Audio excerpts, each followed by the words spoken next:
and welcome back to my channel. For those that are new, my name is Charlotte and I am currently a year 1 teacher in my second year of teaching. And over those 2 years I've learned a lot about displays. 1, 2, 3.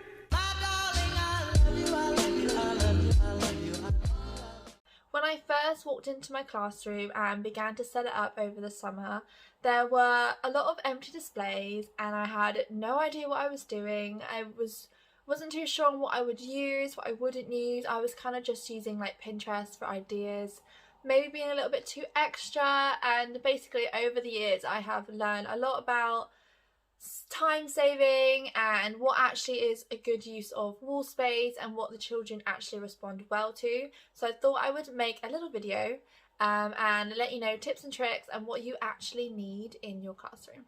So I asked on Instagram for any questions about displays and it was all basically the same thing about like tips, what kind of displays you have, what do you need, and how to save time. And these are all very important and great questions, so I thought I would just do like a whole video and answer it throughout the video, answering those sort of questions. So I've written down some notes, like tips on all of the above, and also what I actually have in my classroom. And I've taken some little videos to show you little aspects of my classroom and I'll let you know what actually gets used. Wow, that was a long intro, let's just get on with it. I thought I would start with a few tips and then I will tell you what I've got in my classroom and there might be a few more tips thrown in there. So my biggest time-saving tip is to make your displays manageable.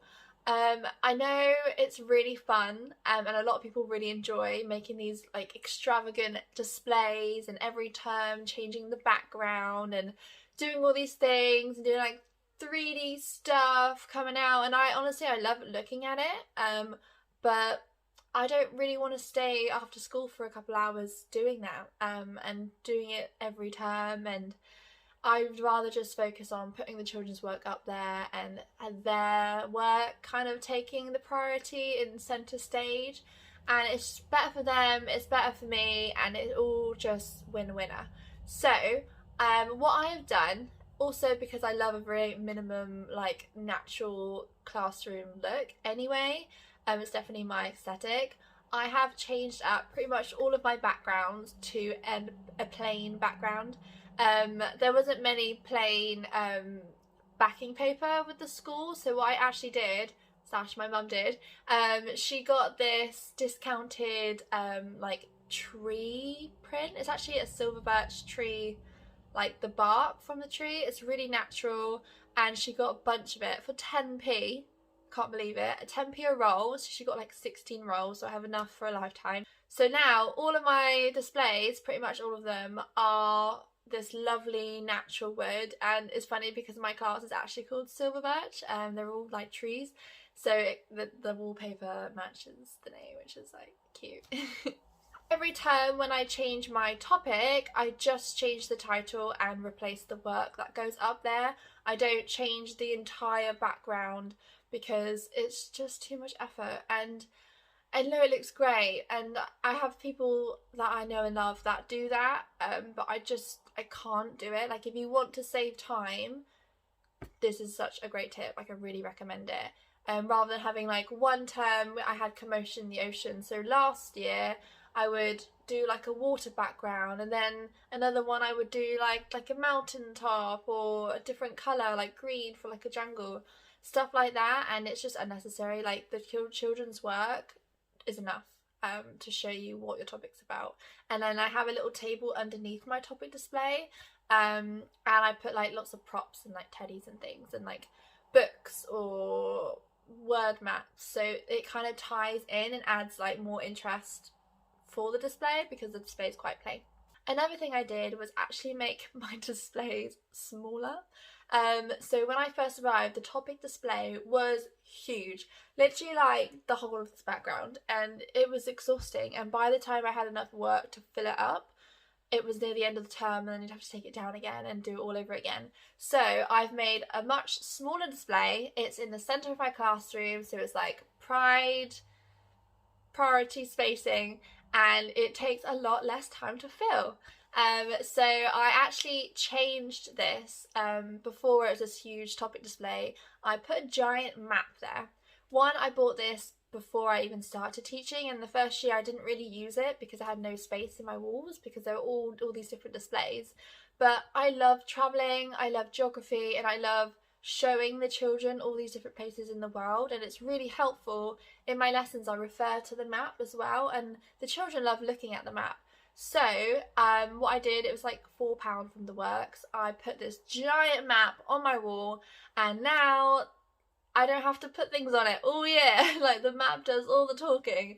So that's just amazing, and it just looks great, and I love it. Another tip for displays is do not staple. Like, if you're going to change it up, why staple the board? Because it honestly just destroys the background. And like, I've seen people stapling titles and children's work up on the wall, and then a few weeks later or next term they take it all down again. And honestly, I don't know how you do it. Maybe you're a lot more delicate than I am, but I find it very difficult to take it off without destroying the whole background, and I never replace the backing paper. One, because it's kind of a waste of paper anyway, and two, waste of time. So I use blue tack, or white tack I use in our school, and I just use a little bit of white tack to stick up every little letter or every piece of work that I need to, every poster. Just use white tack, and it comes down so carefully and it doesn't rip the backing. And then next term you can just quickly rip it all off, like pull it all off nicely, and then you got a plain background again. You don't need to replace anything. So that's what I've been doing, and honestly my displays have been so easy to maintain. And also I'm not very good at stapling either. Like, my staple gun's really bad. Similarly to that tip, what I've also learnt to do is use a bulldog clip, and a normal pin into the wall, and it kind of creates this like clip that you can use. So before I would blue tack up some like really nice English work and put it on display, for example. But now on my English display I have these like shiny pieces of paper, I think 4 of them across my display, with the bulldog clips. So I can just literally clip up the work, and then when I want to change it up I can take it down again, and it's really easy, and I don't have to keep like taking on and off the blue tack. So yeah, that's a lovely way to do it. Also, for my art display, I was finding the same thing, having to like carefully peel it all down, and if I wanted to change up like every so often and every couple of weeks, it was just an effort. So what I've actually done, which looks really pretty too, may I add, I've made an art gallery wall. I love gallery walls in houses, so I thought, hey, why not make a display like it? So I printed off a bunch of like natural frames, a few different shapes and sizes, and what I've done is laminated the frames, and then I just like used my hot glue gun to like stick on a wooden clip, and it looks great. And every so often when I change a piece of work, I literally just clip it on and take it off, and it looks great, and I love the aesthetics of it too. With regards to how often you should change your displays, obviously your topic display changes every term. If you have a topic, I'm sure you do, most schools do. So that changes every term. I start off very plain at the beginning, and then by the end of it, it's got all the children's work and it looks great. But like normally like a week or so in, I start to put things up. And then with regards to maths and English, I have a working wall. So every module that we do, I put up bits of resources or examples of work. I also have a whiteboard kind of wall. It's really good actually. It's like a contact paper whiteboard style with the like the maths grid, like the boxes, you know. So sometimes in lessons I would like model something and I would do it in the lesson, and then they would refer to it on the maths working wall. So that's really good as well. So I recommend, if your school has any, to do that, and you can literally just wipe off and do it for the next topic. And then, yeah, so the same sort of things I add, I would change it every module. I personally follow White Rose scheme, and they're all about 6 weeks long or so, apart from, like, there's some shorter ones, for example, like shape and money. They're like 2 weeks, I think, 1 or 2 weeks.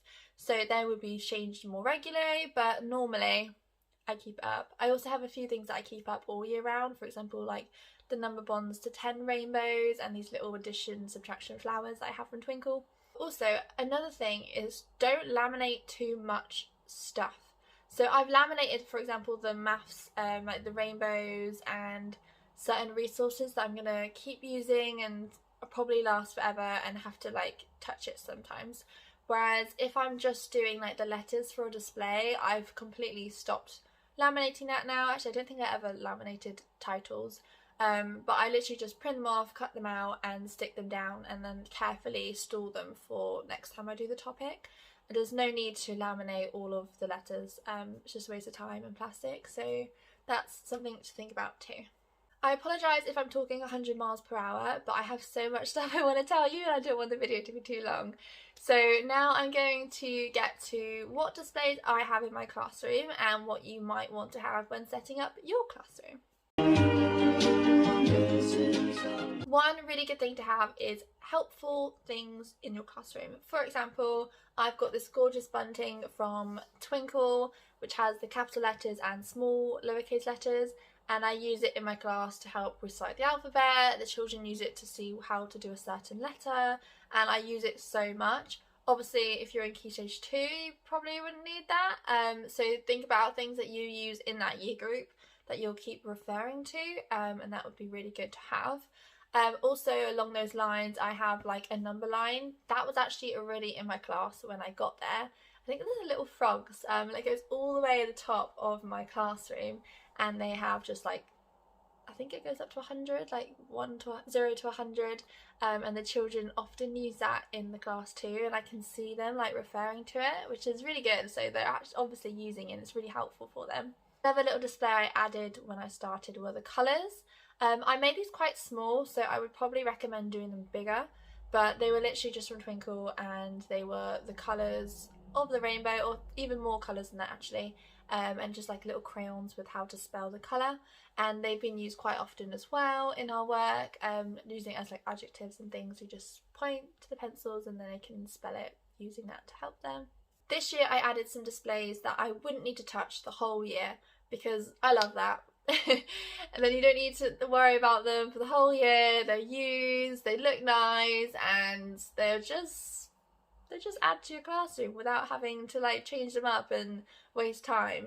So these ones are growth mindset. So I had a lot of different resources from I think like TES, and one that I made myself, and I made like a growth mindset poster. We refer to it quite often actually when like children think they can't do something. We just remind them of like I've got this flower that says like I can and something, and I will give it a try, or I'll try my best, stuff like that. So I kind of remind them of those phrases. I've also made this poster. I actually saw this on like Etsy, I think, for like you could buy it for your children's nursery or something. But I love the idea, so I chose my own words, and at the end it says like, we are strong, we are brave, and at the end it says, we are silver birch. So that was so cute, and my class have actually learnt the whole thing. We did it together, and they have actions for each thing. So we have this like little chant that we do. I go, who are we? And then they're like, we are strong, we are kind, and it's so cute. So we have that on there, and then it just looks really nice, and it's just something to boost the morale and make it more homey in the classroom. Also, a thing I added this year is Class of Kindness. This is actually the Teach Pal font, and it just looked really pretty, and I actually glued this on to my display because obviously I'm going to keep it up there, but then the pictures I blue tack on. So at the top of my window it says Class of Kindness, and every so often I just add some photos of the class and like things that we've been doing. So over the year it builds up, and by the end of it the whole display will be filled of like photos of them, and I just really enjoy looking at it. It's something to remember to do. I probably could have added more than I have, but I'm pretty good at doing it. For example, if I just print off some work for their books, I would just print off an extra one and stick it on the wall, and any group photos that we take. So that's really nice to look back on, and seeing all the little haircuts change and like things that we did before and all the big things that we're doing now, it's just really lovely to look at. I've obviously talked about my maths and English working rules, so they're essentials for your classroom. I say they're probably the most important things to have in your classroom. For my English, I mentioned I have the 4 areas to add work. I've also got a couple of posters like conjunctions and which letters are like tall, full and small, that I made that poster, and I think some reminders about like capital letters, full stops and finger spaces, so those sort of things. And if we do a little poster on like, I don't know, adjectives or like synonyms of happy, I would just stick it up on the working wall and they can refer to it. Science is the same idea. I honestly don't use this as much, and I probably should. I was really good in the first couple terms, and after lockdown I've been really bad at it. But I had the plain science background. I just used actually like brown paper for this, because I didn't want them all the same as the other one. So I used just a brown packaging paper, and I have, what do I have on there? I think a poster of something that we got given to put up on the wall, not different things that we do. One lesson we had to write down their ideas on Postit Notes, and I had these like leaf Postit Notes, and obviously our topic was like plants, so I have loads of their ideas up. I have pictures of the children doing some science work, and that's kind of pretty much all I've got on at the moment. I just sort of stick random sheets and things up as I go. But yeah, I could definitely use that more than I do. Another unessential but really cute little display to do is a clock display. I will show you some ideas of what you could do, but I just think it really adds to the room and I really love it. I personally made this one, and it's one of my favourite areas of the classroom, and I always like remind the children that you're amazing, and it's just really cute. This display was already in my classroom when I got there, and I think it's just like common words, like high frequency words, and I wasn't about to take it all down. I thought it would be useful, so I just kept it there, one less thing for me to do, and the children do use it. I think if I was in a new classroom I would probably add a similar display, but I would use the like year 1 common exception words or whatever year group you're in, rather than doing high frequency words. I think that would help more, but I mean, it's still helpful for the children, and it was already there, so that was really good. So the last 2 displays that I have is one like notice board. This is like my display. So it's right by my desk, and what I've done, I've clipped up 2 folders, one for my weekly planning and one for my timetables. So this is like intervention timetables, playgrounds timetables, and like my general like lesson timetables, like stuff like that I need. And then also underneath I have all my lesson planning, so in the week I literally stick it all in there and I know where my planning is. I can just refer to it. This is like the best thing I've done in my classroom. It's so helpful, and I made these labels and they are very cute and blend well within my classroom. So yeah, they're really helpful. I also have a couple things that I need to put up there, like policy things that our class has been told to put up there. And then I did another little clip where I put up a little quote, but sometimes I mix it up with some children's work. So sometimes if they do me a really nice picture, I'll clip it up onto that board. Last year I got a bit carried away, and every single photo or picture they made, I literally covered the wall. It looked really good, but in the end they decided to take all the stuff off the walls, and we had like a blue tack ban on the walls. They freshly painted them and everything had to stay on the displays. So this year I'm just sort of clipping up every now and then and switching them out. The very last display is another favourite of mine. Every day at the end of the school day I do a star of the day, and at the end of the week I do a math magician of the week and a writer of the week. So I made these templates myself and I just love them. I did laminate them so that I could write on the children's names and then wipe them off when needed. But yeah, this is my Silver Birch Superstars display, and the children love it, and it's just well used, and it's just a really nice place to celebrate all those fantastic people that have been working really hard within the week. Okay, that was a lot of information. If there's still things that you want to know, I'll either do just a general Q&A, or I can ask certain questions in the comments down below.